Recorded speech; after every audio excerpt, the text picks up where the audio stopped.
Welcome, everybody, to Lighting the World with Truth. Glad to have you with us this afternoon. My guest today is Chief Art Howell, and I'll have him introduce himself, please. Well, as you stated, my name is Art Howell, lifelong resident of the city of Racine, and now currently the Chief of Police, but I've been a police officer for 32 years here in Racine. Oh, that's long.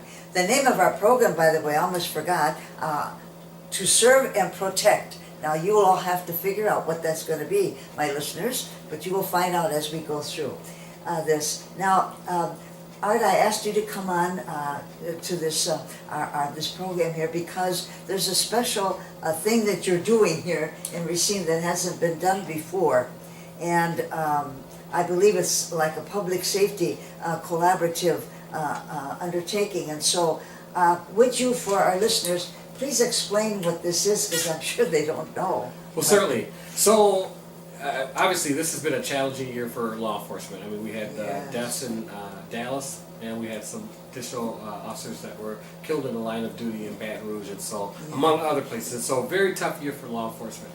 And so, after the tragedy in Dallas, the police officer talked to the community, and he was heartbroken, and he was very passionate, and he mentioned the fact that there's so many different things going on in society, whether it's heroin addiction, schools that fail for whatever reason, and all these different things are often dropped at the feet of law enforcement. Now, these are systemic problems that happen with the breakdown of the family, so many other factors.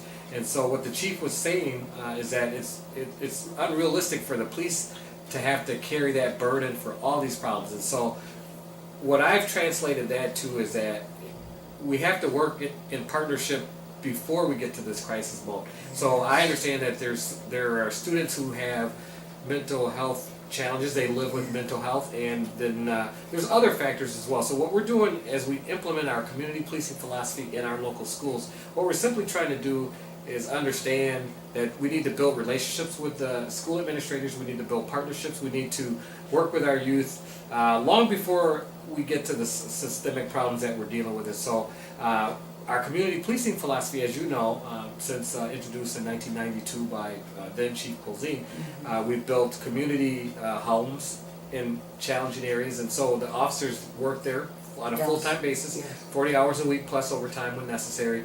And the concept was to get embedded into the community. You're going to learn more about the people that live there. You're going to develop relationships with the people that live there. You're going to figure out what problems are going on there, and you're going to figure out who are your partners. And that's what we're going to do with the school system. We're going to take that same concept and transplant it from the neighborhood level to the school level. And it's all about enhancing public safety and creating an environment where kids feel safe and that they're able to learn and thrive.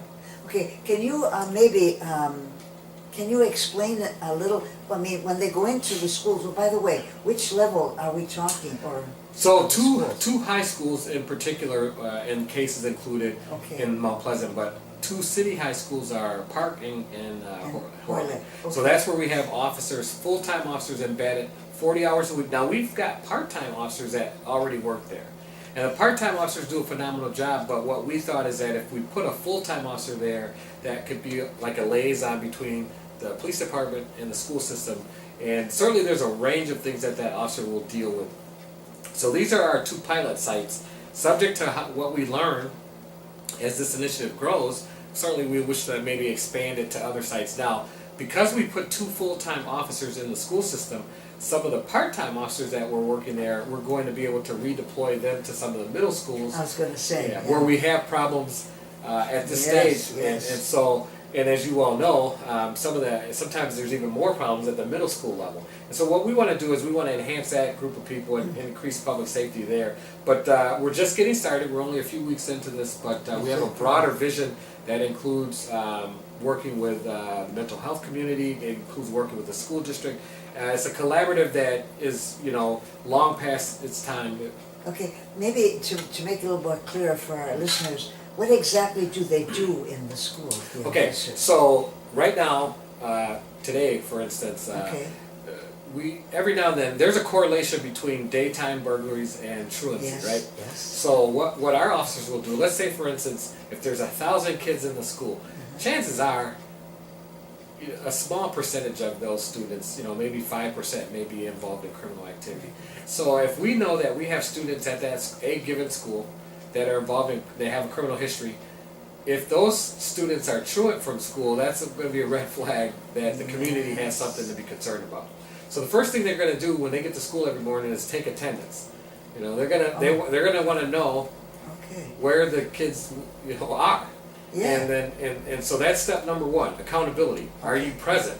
Oh, good. Because if you're in the school system, then that means you're not in the community breaking into homes and doing some of the things that you shouldn't be doing. Now again, that's just a small percentage of kids that are involved in the criminal justice system. Yeah. Now there's other children that struggle with mental health challenges, Yes. and then there's other children, the larger majority of them, they just want to have a safe place to learn, right? And so the officer has a wide range of duties and responsibilities. Sometimes it's just maybe if you have a young person who is potentially medicated and maybe they're having a tough day, maybe it's just that officer's job to pull them aside so that they're not disrupting the class. Sure. And just so talk with them. yeah, and so there's so many different things. This officer is like a counselor in a sense that has more legal remedy than most counselors would have. But what we're trying to do is prevent every situation from escalating into an arrest type situation. We don't want to. What we know is that through studies, we know that if you're a low-level offender and you become incarcerated with a high-level offender, then the probability will be you will either become a medium-level offender or a high-level offender. Yes, so what we're trying to do is identify some of the low-level offenders and try to do some different types of creative adjudication so that they don't become high-level offenders. Now, are these officers that are doing these in the schools, are they trained in this or prepared? I don't know what the word. So great question. So two areas that I want to point out there. Yeah. The two officers that were selected to be our first school COP officers were actually previously neighborhood COP officers, and so they understand the concept. Okay. But that's only the first part of the issue. The second part is these officers, we sent them to special training. There's a particular course that's called Policing the Teen Brain, right?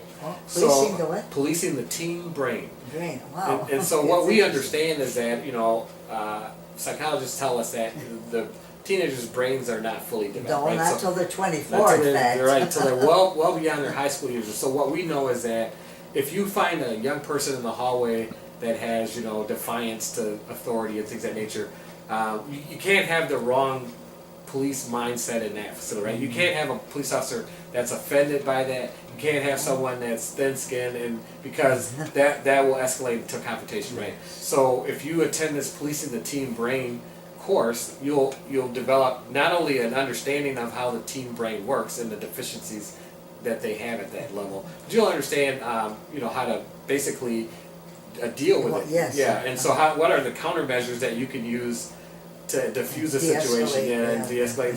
So we definitely recognize that even though we put officers in the school system that have community policing background, that wasn't enough. We had to go a step further and introduce additional training. Yeah, that's wonderful. I mean, I'm sure our listeners are enthralled and enthused about what's going on here. Is this in any other city? This done, or is this just Racine? This is just Racine, but what I will tell you is other communities have, for the past 30, 40 years, there have been what is known as school resource officers.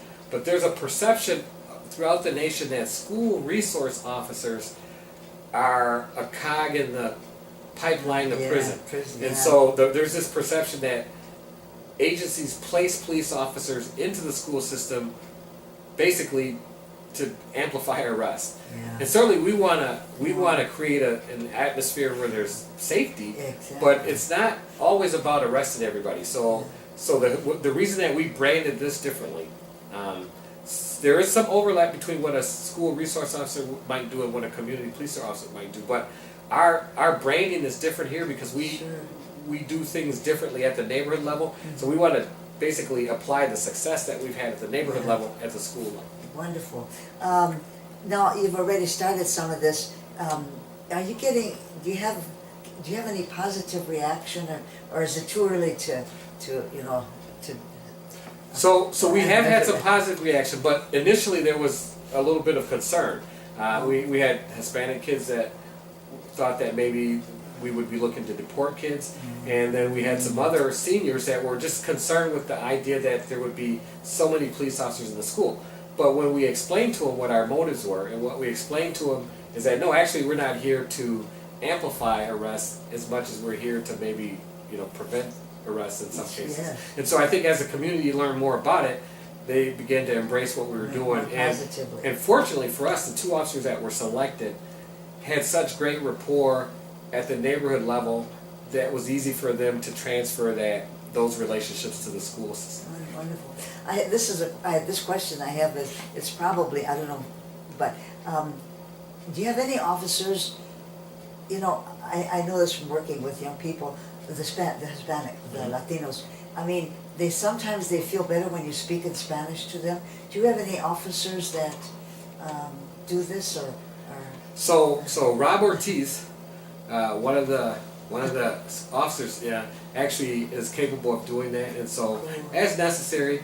And Ortiz obviously is a Hispanic name, and so he has family members that are Hispanic. Sure, And so I think that kind of takes the barriers down in some cases. I mean, because some kids, they speak English, Right. but some of them have problems with that in school, even in high school.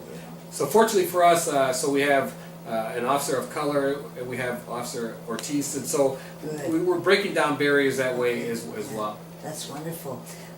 Well, we're almost coming to the end here. So is there some final message you'd like to give to our listeners right now as we... Sure, I would just say, we're excited about what's going on here in Racine, but we need the community support. Most of our success can be attributed to the support that we get from the corporate community, philanthropic community, and most importantly, people at the neighborhood level. There's 200 officers in Racine. They're highly qualified, highly motivated, highly committed to what we do, but we still need support from the public to really accomplish our long-term goals and public safety objectives. Okay, that's wonderful. I really appreciate the time you've given us, Chief Howell, and all the explanation. This is a wonderful endeavor here, really beautiful. And I'd like to you just give it to the officers, so to speak. I found a saying somewhere that they will try to be rainbows in somebody's cloud. And I don't know, I think it's Maya Angelou, somebody said that, but I'm not sure, it's quoting somebody, but I hope they could be this rainbow in the clouds that sometimes are happening. And so, my dear listeners, I appreciate your time with us, and as I said, I thank Art so much for telling us this. And we'd like to close now, and remember, once you know the truth, you are responsible for it. Thank you, and God bless everybody.